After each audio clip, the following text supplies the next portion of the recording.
말씀을 중심으로 번제를 통하여 나타난 그리스도와 복음이라는 주제로 우리가 함께 말씀의 은혜를 나누고자 합니다.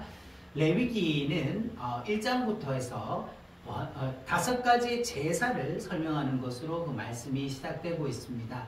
그래서 우리가 무엇이든지 간에 그 시작을 잘 이해를 하면 모든 내용을 잘 이해를 할 수가 있죠. 우리가 레위기 1장을 세 부분으로 나눠보면 이렇게 나눠 볼 수가 있습니다. 근데 특별히 이 1장에서는 이제 번제의 규례에 대해서 말하는데 소의 번제, 그리고 양이나 염소의 번제, 그리고 새의 번제, 이렇게 해서 이 번제에 관한 것에 대해서 말씀을 하고 있어요. 그럼 레위기 1장을 우리가 주제를 정한다면 뭐라고 이 빈칸에다 정할 수 있겠습니까?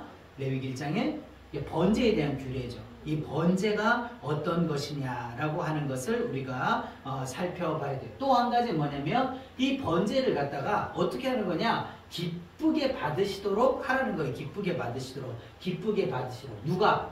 여호와께서 기쁘게 받으시도록. 여호와께서 기쁘게 받으시도록 해야 한다라고 하는 것을 말씀을 하고 있는 거죠. 그러면 어떻게 하는 것이 여호와께서 기쁘게 받으실 수 있게 하는 거냐라고 하는 것을 보면 흠이 없는 것으로 안수하여 잡아서 그것을 불사르는 것을 통해서 여호와께 기쁘게 받으시도록 뭐를 드려라? 번제를 드려라. 근데 이것이 여호와 앞에서 뭐다? 향기로운 냄새고 향기로운 냄새가 되더라 라고 하는 것을 말씀을 하고 있다는 거죠. 그러니까 레위기 1장은 번제에 대한 규례인데 그 번제를 누구를 위하여서 드리는 거다? 여호와께 기쁘시게 받으시도록 드리는 거고, 그 번제의 절차가 흠없는 것을 안수를 해서 잡아서 불사르는 것으로 향기로운 냄새가 되게 해서 하나님께 드리는 제사다라고 하는 거죠. 레위기 1장 2절에서 보면 소나 양으로 이제 예물을 드리라라고 말씀을 합니다. 그러면 우리가 성경에 물어봐야 되는 거예요. 죄가 들어오지도 않았는데 창조주 하나님께서 짐승을 잡아 제사하는 것이 합당한가? 라고 우리가 물어야 되는 거죠. 죄가 없는데 번제를 드려라? 죄가 없는데 양을 잡고 소를 잡아가지고 너희를 위해서 희생제사를 드려라? 라고 하는 것이 합당하냐? 라고 하는 거예요. 시편 50편 9절을 보면 내가 내 집에서 수소나 내 우리에서 순 염소를 가져가지 아니하겠다라고 말씀을 하고 있어요. 이 시편 50편에서는 하나님께서 제사 제도를 세운 것에 대한 하나님의 마음이 나타나는 것이죠. 그럼 난 너희 집에서 수소나 순 염소 가져가지 않겠다라고 말씀을 해요. 왜냐하면 10절에 이는 살림의 짐승과 무산의 가축이 다 누구 거다? 하나님의 것이다. 그런데 왜 바치라고 하느냐? 그리고 우리가 더 깊이 생각해 봐야 되는 게 13절에 내가 수소의 고기를 먹으며 염소의 피를 마시겠느냐? 한마디로 말해서 창조주 하나님께서 뭐가 부족하고 내가 뭔가 짐승 고기 먹고 싶고 피를 마시고 싶으니까 너희 손에서부터 내가 뭐를 받아야만 하는 거다. 부족한 게 있으니까 내게 바쳐라 라고 하는 말씀이 전혀 아니라는 거죠. 그것 때문에 하라는 게 아니라는 거예요. 그럼 이것은 뭘 말하느냐? 세상 죄를 지고 가는 하나님의 어린 양의 모형으로서 주어진 것이다 라고 하는 거예요. 근데 우리가 이 하나님의 언약, 이 구원의 언약은 잊어버리고 이거 그냥 양 잡고 소 잡는다라고 하면은 이사야서 66장 3절에서 말한 것처럼 이 우상을 창송한가 다를 것이 없다. 한마디로 메시아 언약을 빼버리고 짐승 제사를 지내는 건 이방의 신을 위하여서 하는 우상 제사도 똑같이 한다는 거예요. 지금도 저 우상을 섬기는 나라에 가보면 지금도 양 잡고 소 잡고 염소 피 뿌리면서 제사 지내는 거 얼마든지 볼 수 있다는 거예요. 그런데 그들에게 구원이 없는 것, 그들이 왜 그러면 그런 행위가 하나님이 기쁘게 받으시는 게 못 되는가? 뭐를 망각하고 있다는 거예요? 메시아 언약을 망각하고 있다는 거죠. 이것은 구약에만 그런 것이 아니라 오늘날 우리에게도 똑같이 적용되어지는 거예요. 그러니까 소나 양으로 예물을 드려라 라고 하신 것은 보라 세상 죄를 지고 가는 하나님의 어린 양에 대한 메시아 언약을 모형으로 준 거예요. 그럼 누가 오실 때까지? 예수님이 오실 때까지 이걸 행하면서 뭘 기억하라는 거죠? 예수님이 모든 죄를 사해 주실 그것에 대해서 너희가 기념하고 기억하라는 거예요. 그러면 하나님 앞에 제물을 드릴 때는 어떤 걸 드려야 된다? 흠이 없는 것을 드려야 된다라고 하는 것을 강조해서 말씀을 하고 있습니다. 그런데 말라기 1장 8절 읽어봅시다. 너희가 눈먼 희생제물을 바치는 것이 어찌 악하지 아니하며 저는 것 병든 것을 드리는 것이 어찌 악하지 아니한가 라고 말씀을 하고 있는 거죠. 자, 그런데 하나님께서 흠 없는 것을 드려라. 예, 소나 양과 염소라고 하는 거는 부자들이 드리는 거예요. 근데 정말 가난해서 내가 하나님 앞에 제물을 드릴 것이 없는 사람은 뭐라도 드려라? 새의 번제라도 드려라. 그런데 그것은 흠이 없는 것이어야 된다라고 하는 것을 말씀해. 왜 흠이 없는 걸 드리라고 하는 겁니까? 이 제물이 뭐에 대한 예표입니까? 예수 그리스도에 대한 하나님의 어린 양에 대한 예표이기 때문에. 그런데 말라기에 와서 보니까 너희가 눈먼 것, 저는 것, 병든 것을 하나님 앞에 드렸다라고 하는 거죠. 이 다르게 얘기하면 폐기 처분할 것들을 하나님 앞에 드린다는 거예요. 아, 어차피 죽을 거 아니라는 거예요.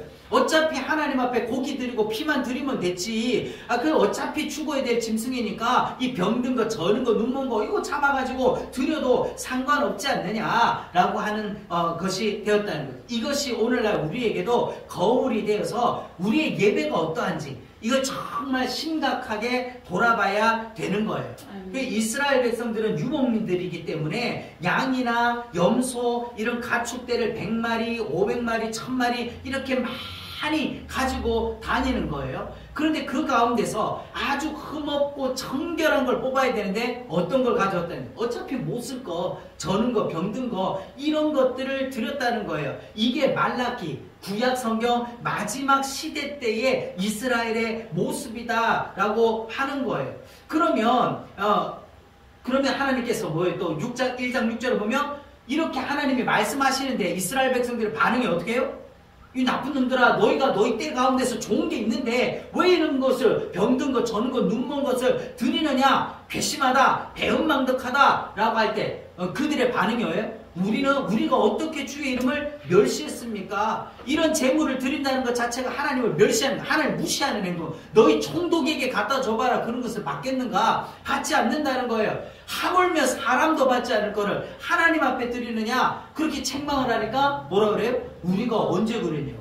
우리가 언제 그랬습니까? 라는 것에 대한 태도를 말씀을 하고 있는 거예요. 이것이 구약 성경과의 연결고리인 거죠. 그래서 말라기 1장 14절에 보면 때 가운데서 수컷이 있다. 너희 때 가운데 아주 실한, 아주 정결한 수컷이 있는데 너희가 저런 걸 드렸다. 그럼 이 정결한 수컷이 뭐냐? 바로 요한복음 1장 29절에 세상 죄를 지고 가는 하나님의 어린 양이다. 이 사람이 준비하는 것 중에 흠이 없는 것이 있을 수 있느냐? 정말 흠 없다라고 할 게 있느냐? 오직 흠 없고 점 없으신 어린 양 같으신 예수 그리스도에 대한 예표로서 드려진 것이다 라고 하는 것이죠. 그럼 5대 제사 중에서 번제가 가장 먼저 나오는 구속사적인 의미가 뭔가? 우리 5가지 제사가 있잖아요. 그죠? 그 가운데 왜 제일 먼저 번제가 언급이 되고 있느냐는 거죠. 요한복음 12장 27절에 그러나 내가 이를 위하여 이때에 왔나이다. 이게 무슨 말씀입니까? 예수님께서 겟세마네 동산에서 아버지 이 잔을 내게서 물러가게 하옵소서. 그러나 나의 원대로 마옵시고 아버지의 원대로 되기를 원하나이다. 내가 이때를 위하여 왔다. 이때가 어떤 때인데요?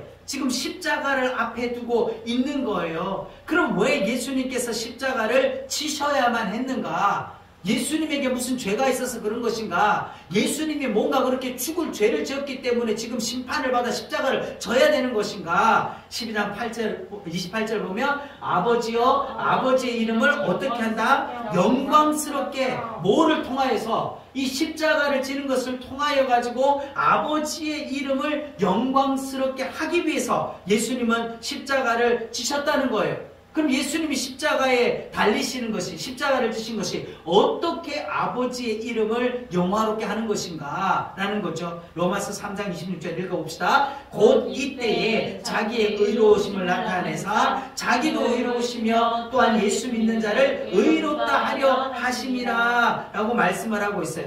여기서 말하는 의라고 하는 것이 뭡니까? 공의죠. 하나님께서 죄의 삭은 사망이다. 죄를 지은 자는 반드시 죽어야 된다. 창세기에서도 먹는 날에는 네가 어떻게 된다? 반드시 죽으리라 하신 그 하나님의 심판에 대한 공의를 나타내셨다는 거예요. 근데 이 공의의 심판을 나타내는데 그것을 죄인인 우리에게 나타낸 것이 아니라 누구에게? 자기 아들에게 나타내셨다 이건 거죠. 우리에게 나타내야 될 그 심판을 자기 아들에게 대신하여 쏟으심으로 말미암아 하나님의 의로우심, 즉 하나님의 공의가 만족하게 됐다라고 하는 것을 말씀하는 거예요. 누구를 위해서 그럼 이 공의를 나타내신 거예요?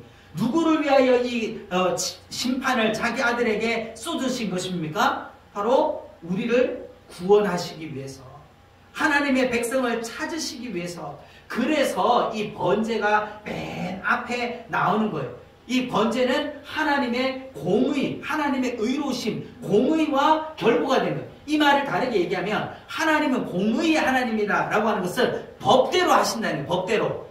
그러니까 죄의 싹이 사망이다. 죄인은 반드시 죽어야 된다라는 게 하나님의 법이기 때문에 죄인을 구원하기 위해서는 그냥 말로만 해서 되는 게 아니라 하나님이 죄인은 반드시 죽어야 된다라고 하는 뭐를 선포해야 된다? 뭐를 실행해야 돼요? 죄의 싹신 사망을 실행을 해야 된다는 거예요. 그런데 그 하나님의 공의를 죄인에게 쏟아버리면 우리가 구원받을 길이 있다 없다? 없기 때문에 그것을 아들 예수 그리스도에게로 쏟을 것에 대한 예표가 번제다라고 하는 거죠. 그래서 아버지여 원대로 하옵소서, 예수님께서 이 잔을 내게서 옮겨주시옵소서. 그러나 내 원대로 하면 안 되고 누구 뜻대로? 아버지의 뜻대로 되기를 원하나이다 라고 말씀을 하신 거죠. 이사야서 53장 메시아 언약으로 유명한 이사야서 53장 10절을 보면 여호와께서 그에게 상함을 받게 하시기를 원하사, 즉 예수님이 십자가를 지시는 것을 누가 하셨다는 거예요? 하나님이 원하셨다는 거예요. 그로 질고를 당하게 하시는 이유가 뭐냐? 그럼 왜 십자가를 지게 했냐? 그가 질고를 당하였은 즉 뭐를 보게 된다? 씨를 보게 되며 여호와께서 기뻐하시는 뜻을 성취하리로다.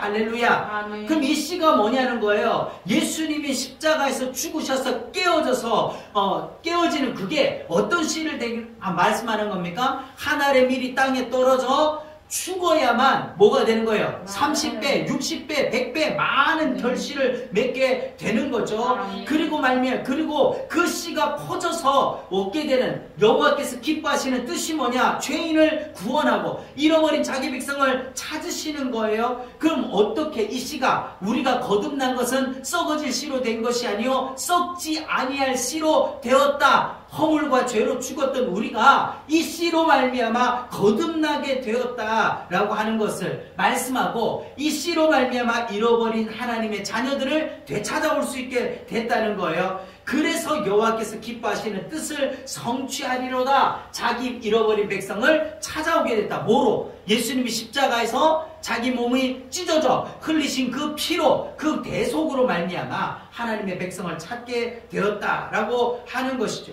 그래서 요한계시록 1장 6절에 그의 아버지 하나님을 위하여 우리를 나라와 제사장으로 삼아 주셨다라고 말씀을 하고 있습니다. 이 말은 뭐냐면 잃어버린 백성을 찾아온 걸로 끝나는 것이 아니라 우리로 하나님을 섬기는 뭐가 되게 하셨다? 제사장, 그의 나라와 제사장으로 삼아 주셨다. 이것이 주님의 번제로 이루어진 사건이라는 거예요. 그래서 5대 제사는요, 유월절 어린 양에 대한 확대입니다.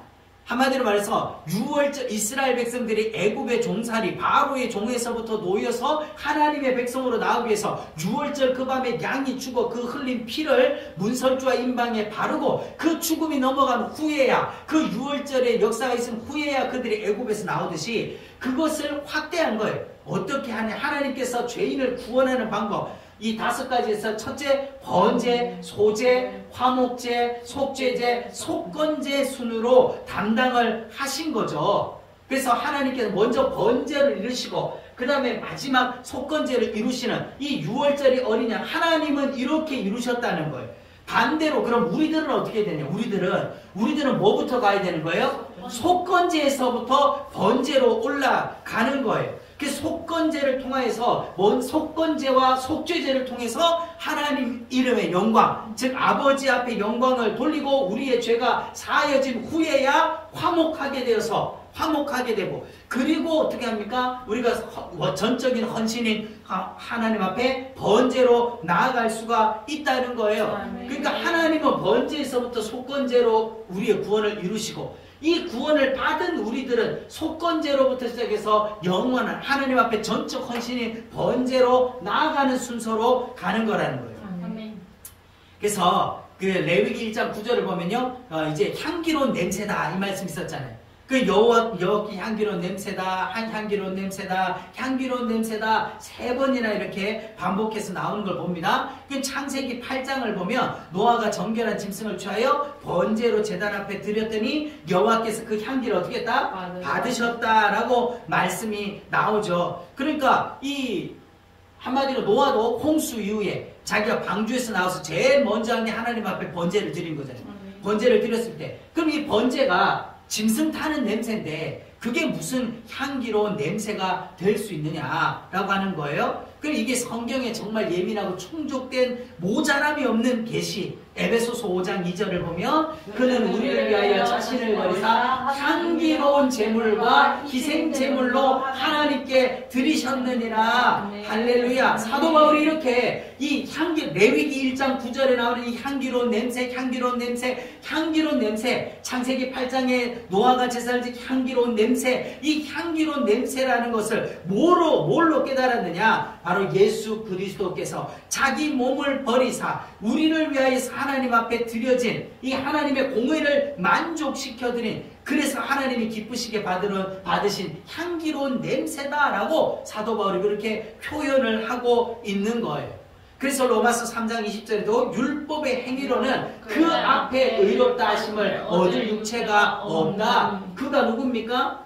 하나님 앞에서 율법을 행함으로 말미암아 의롭다고 할 자가 한 사람도 없다. 그런데 예수 그리스도로 말미암아 여호와께 향기로운 냄새다. 예수님이 우리 죄를 대신하여 그 번제물로, 희생제물로 하나님 앞에 드려짐으로 말미암아 우리 자신은 하나님 앞에 절대로 나아갈 수 없는 죄인이요, 우리는 하나님 앞에 절대로 설 수 없는 향기로운 냄새가 될 수 없는데, 누구로 말미암아? 그리스도로 말미암아 하나님 앞에 향기로운 제물이, 그리스도께서 하나님 앞에 향기로운 제물이 되어 주셨기 때문에 우리가 예수의 피를 힘입어 성소로 들어갈 담력을 얻고 우리도 하나님 앞에 설 수 있고 하나님이 우리를 받아주실 수 있게 됐다는 거예요. 아멘. 할렐루야. 아멘. 자, 그러면 이 향기로운 냄새가 되게 하기 위해서, 여호와께 향기로운 냄새가 되기 위해서 제사하는 방법이 있었죠. 그게 뭐였어요? 안수하고 잡아서 어떻게 해라? 태워서 드리는 거였어요. 첫 번째 이제 안수하고 잡으라고 하는 구속사적인 의미가 뭐냐? 레위기 1장 4절에 보면 그는 번제물의 머리에 뭐를 해라? 안수를 해라. 이 안수한다는 것은 일체화, 연합.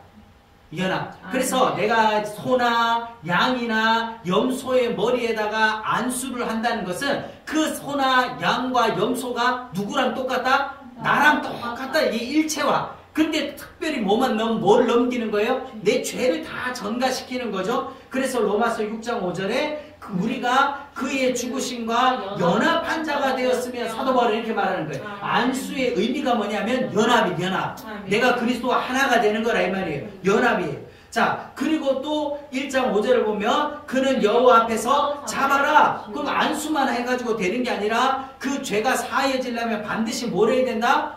죄물이 죽어야 된다는 거예요. 잡으라는 건 죽어야 된다는 거죠. 로마서 6장 8절에도 이 잡을 것이 그리스도와 함께 어떻게 했다? 죽었다는, 이게 바로 안수의 의미다라고 하는 거예요. 내가 죽어야 되는 것을 누가 대신하여?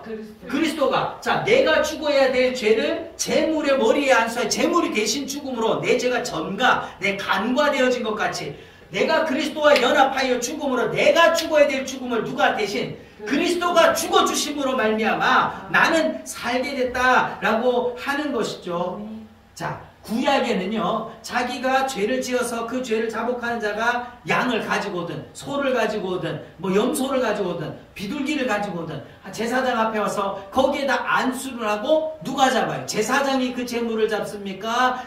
제사를 드리는 사람이 잡습니까? 제사를 드리는 사람이 잡아요.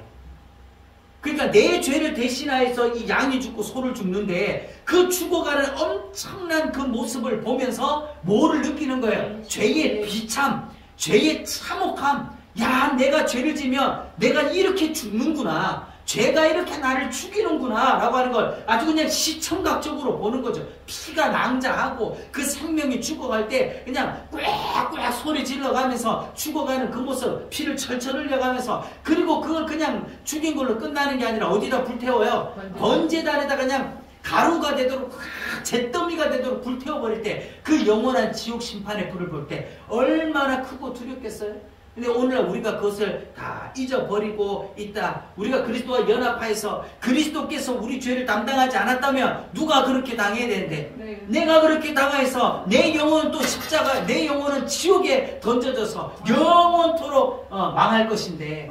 그래서 로마서 6장 23절에 죄의 삭은 사망이다. 히브리서 9장 22절에 피 흘림이 없은즉 사함이 없다. 그러니까 이것을 이루기 위하여서 주님께서 뭐를 지신 거예요? 십자가를 지셔서 죽으셨어. 근데 죽으신 것으로만 끝난 게 아니라 우리가 그리스도와 연합하여서 죽었으면 그리스도께서 부활하실 때 우리도 어떻게 된다는 거예요?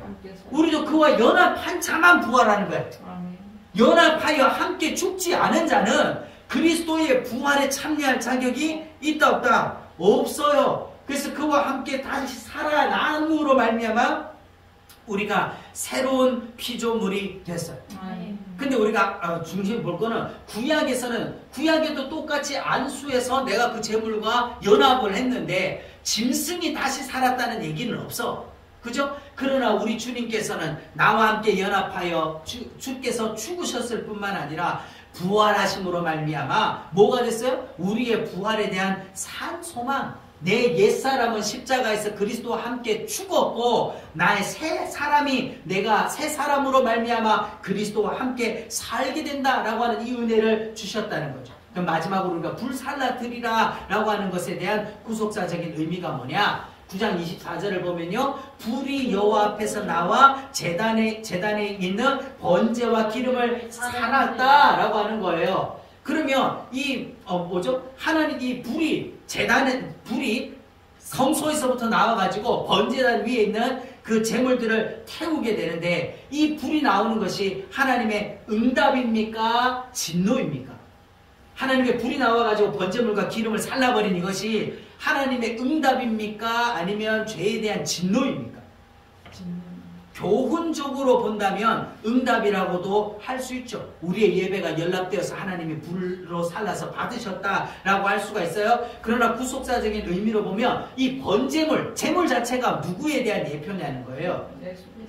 우리가 처음 얘기했던 것처럼 보라 세상 죄를 지고 가는 하나님의 어린 양에 대한 예표라는 거죠. 그래서 거기를 불살라버렸다라고 하는 것, 우리가 받아야 될 진노를 대신 받으셔서 우리가 받아야 될 심판을 대신 받으셨다라고 하는 거예요. 아멘입니까? 아멘. 그죠? 그래서 곧 이때에 자기의 의로심을 나타내셨다. 자, 구약에서 번제단의 불사름과 같이 곧 이때가 언제냐? 예수님이 십자가를 지시는 그때에 번제단의 번제물을 태움과 같이 하나님의 공의를 누구에게? 자기 아들에게 쏟으심으로 말미암아 자기도 의로우시고 또한 예수 믿는 자를 의롭다 하려 하심이라. 이거 정말 중요한 게 있죠. 왜 하나님이 자기도 의롭게 되느냐? 하나님은 죄의 삭은 사망이다 라고 하는 것이 한 사람으로 말미암아 들어온 그 죄를 마지막 아담 예수 그리스도가 다 갚아버리심으로 말미암아 모든 사람의 죄를 아들 예수 그리스도로 갚게 해서 의로웠다. 나는 반드시 죄를 심판했다는 거예요. 하나님 죄를 심판했고, 그러나 그렇기 때문에 예수 믿는 자들, 그리스도와 합하여 연합되어 십자가에서 죽은 자들은 당연히 의로움을 입을 수 있다는 거예요. 아멘. 그래서 예수 믿으라는 거예요. 아멘. 오직 예수 그리스도 외에 다른 이름이 있다 없다? 없다라는 겁니다. 다른 사람과 연합돼 가지고는 다른 이름과 연합되어서는 하나님의 진노를 피할 길이 없기 때문에, 그래서 그런 거죠. 그래서 1장 3절에 이것이 기쁘게 받으시도록 드려라 라고 또 말씀을 합니다. 우리가 예배를 드리는 것, 그 다음에 기도하는 것, 예물 드리는 것, 드리는 것은 다 누구에게 있어요? 드리는 것 우리에게 있어. 그러나 그것을 받으시느냐 받지 않으시느냐라고 하는 것은 누구의 주권이에요? 하나님의 주권이에요.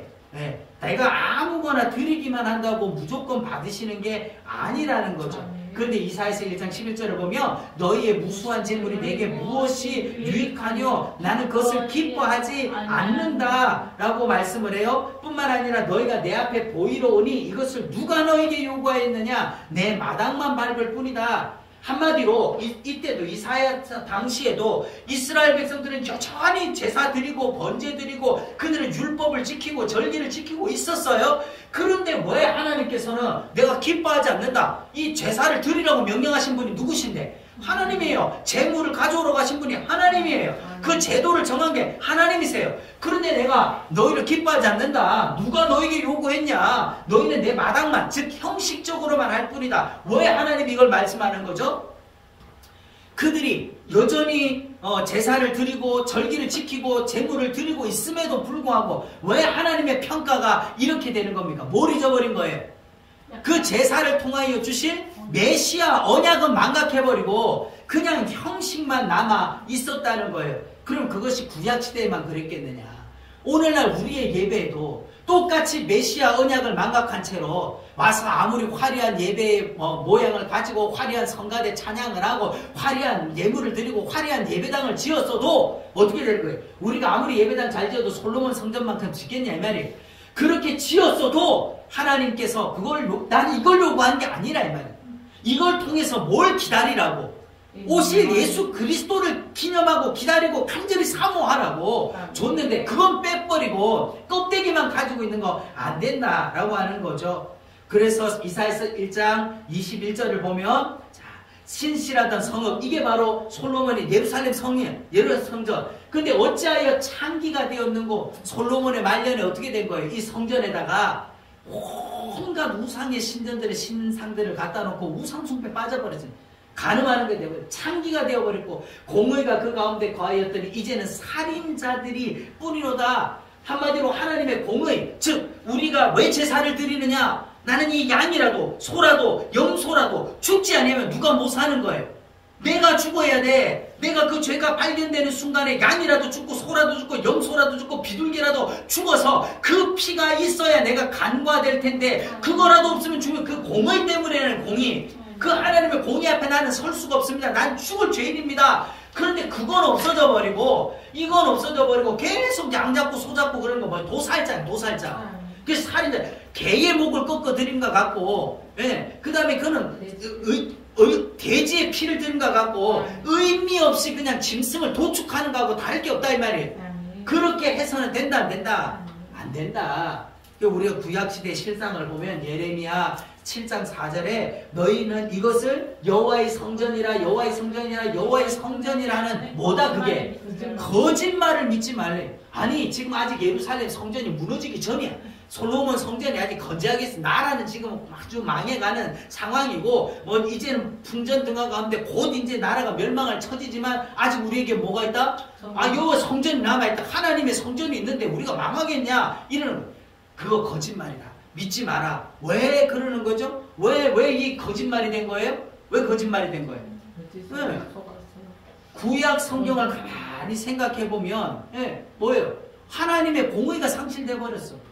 하나님에 대한 메시아 언약을 망각해버리고 그냥 양 잡고 소 잡는 성전, 그 건물로서의 성전이 우리의 구원이 되겠는가라고 하는 것이죠. 그리고 말라기 1장 10절도 보면은 내 제단 위에 헛되이 불사르지 못하게 하기 위하여 뭐래라? 성전문을 좀 닫아버릴 자가 있으면 좋겠다. 너희가 드리는 것을 받지도 않겠다. 내 제단 위에 헛되이 불사른다. 여러분 우리가 한번 생각을 해보면 정말 성경시대 전체를 거쳐서 하나님이 기쁘시 받을 만한 제사를 드린 게 과연 얼마나 될까?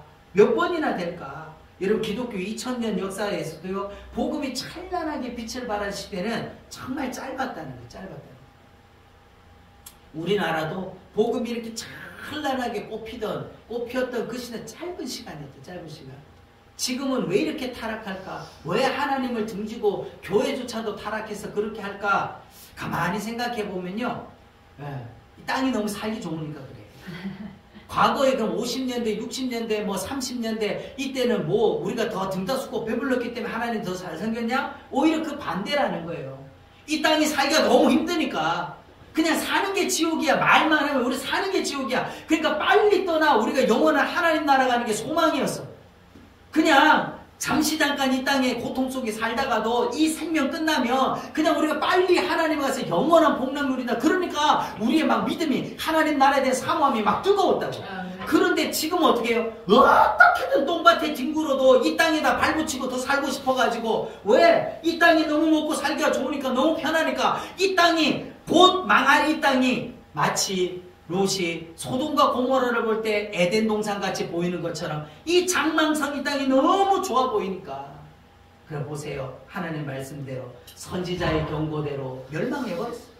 이 성전은 오실 예수 그리스도에 대한 예표였어요. 그러니까 실체가 오면 어떻게 돼요? 헐어버려야 될 거예요. 어차피 없어져 버려야 될 것들이에요. 그런데 그 껍데기를 붙들고 그것이 마치 나의 신앙이냐, 그것이 마치 우리들에게 대단한 무슨 능력을 주는 거냐, 그렇게 해서는 안 된다라고 하는 것이죠. 그리고 그것도 한 번만이 아니라 두 번, 세 번 멸망하는, 돌 위에 돌 하나 남지 않도록 다 무너져 버리는 이런, 고린도서 10장 11절에 그들이 일어난 일은 그들에게 일어난 이런 일들이 뭐 누구에게 교훈을 줘요? 우리를 깨우치기 위해서 기록됐다. 이 옛날 얘기 아니라는 거예요. 그 말씀이 신약 교회인 오늘날 성도들 우리를 향하여서 기록됐다. 이 모든 얘기 우리를 위해서 기록됐다. 우리가 어디로부터 곁길로 갔는지, 어디서부터 복음을 잃어버렸는지 회개해야 된다. 요한계시록에 그러므로 어디서 떨어졌는지를 생각하고 회개하여 처음의 행위를 가지라. 만일 회개하지 아니하면 내가 가서 어떻게 해버린다고요? 촛대를 옮겨버린다. 이 하나님이 오셔가지고 촛대가 뭡니까? 복음이에요. 그리스도의 복음. 이 복음을 옮겨버리고 나면 거기가 여호와의 성전이다, 성전이라는 거짓말이 된 거예요. 가짜 성전이라 이 말이에요. 구원을 줄 수 없는 곳이 무슨 성전이냐는 거예요. 할렐루야. 그러니까 오늘날 우리가 먼저 회복해야 될 게 뭡니까? 회복해야 될 게 뭐예요? 바로 이 메시아 복음, 메시아 언약을 회복해야 되는 거죠. 3장에도 보면 내가 살았다는 이름을 가졌다, 죽은 자로다, 사대교회를 향하여서 내가 형식적으로는 교회 껍데기를 가지고 있지만 실상은 죽은 자다. 그런데 자기는 죽었는지 살았는지 안다 모른다. 모른다는 거, 이게 다 비참이라는 거예요. 내가 죽는 줄 알면 살 길을 찾을 텐데, 내가 망해가는 줄 알면 다시 회복하려고 노력을 할 텐데, 잘된다, 잘된다, 복된다, 복된다, 예레미야 시대 때처럼 다 잘된다. 100명의 선지자가 전부 다 잘된다, 망하지 않는다, 하나님 우리와 함께 계신다, 거짓말을 하는데 예레미야 혼자서 안된다, 망한다, 하나님이 뽑고 파멸하고 무너뜨릴 거다라고 할 때 누구를 사람들이 따라가요? 거짓 선지자를 따라간다 이 말이에요. 예레미야를 감옥에 가두고 매질을 하고, 오늘날 이 시대도 그러지 않은가? 요한계시록 3장 20절에도 볼지어다 내가 문 밖에 서서 두드리노니 말씀을 하고 있어요. 라오디게아 교회 마지막 말세지 촉발의 교회가 어떻게 해요? 예수님을 문 밖에 세워놨다는 거예요. 그럼 오늘날 진짜로 뭐 우리가 예수님을 십자가에 매달아서 문 바깥에 걸어놨다는 이런 얘기입니까? 뭐를 추방해놨다는 거예요? 십자가 복음을. 이 그리스도의 십자가 복음을 교회 밖으로 밀어내고 거기에다가 강단에서 수많은 인문학이니 철학이니 종교학이니 뭐 심리학이니 이런 것들로 가져왔다는 거예요. 가져왔어. 그런데 자기의 눈먼 것과 벌거벗은 것도 모른다는 거예요. 이게 우리의 비참이지 않겠습니까? 오늘날 우리가 이렇게 벌거벗고 마지막 앞에 주님 앞에 설 수 있는가? 벌거벗고는 주님 앞에 절대 설 수가 없어요. 네. 그런데 오늘날 우리의 예배가, 우리의 기도가, 우리의 헌신이, 우리의 충성이 이렇게 벌거벗은 것은 아닌가? 헛된 것을 추구하고 있지는 않는가? 강단에서 복음이 사라지면 이렇게 되는 거예요. 이 모든 일은 우리를 깨우치기 위하여 기록되었다라고 하는 이 사실. 오늘 우리가 레위기 1장의 번제의 구속사적 의미를 봤어요. 이 번제로 드려지는 제물이 누구에 대한 예표다? 하나님의 어린 양 대신 예수 그리스도에 대한 예표다. 근데 그것을 누가 기쁘게 받으시도록 드려야 된다? 여호와께서 기쁘게 받으시도록 우리가 드려야 된다. 그게 어떻게 여호와께 기쁨이 되느냐? 여호와께 기쁨이 되는 게 뭐예요? 하나님의 공의가 선포됐다. 하나님의 공의를 만족시켰다는 거예요. 그것을 그러면 그렇게 기쁘게 드리기 위해서 재물은 어떤 걸로 준비해야 된다? 흠이 없어야 된다. 그리고 그냥 재물만 있어서 되는 게 아니라 그 재물이 그냥 죽으면 안 돼요. 양이나 염소나 소가 그냥 죽으면 안 돼. 반드시 머리에 안수해서 뭐를 전가하는 거예요? 죄가 전가된 재물이 죽는 거예요. 죄가 전가된 재물이. 뭐 때문에? 죄값은 사망이니까. 내 죄를 대신 짊어지고 죽으실 예수 그리스도에 대한 예표지요. 그 다음에 죽은 것으로 끝나는 게 아니라 그걸 어떻게 해요? 불살라라 그래요. 불살라. 이 불살라 드린다는 게 뭐를 의미한다고요? 다 태우는 거죠. 하나님께서 예수 그리스도께서 아버지의 그 모든 공의를 만족시켜 주신 것, 그 불살라서 드리는 것을 통하여서 하나님이 기쁘시게 받으심으로 하나님도 의로우시고 예수 믿는 자도 의롭다 하여 주실 그 길을 십자가로 열어주실 것에 대하여서 예표하신 것이 뭐다? 무슨 제사다? 번제다.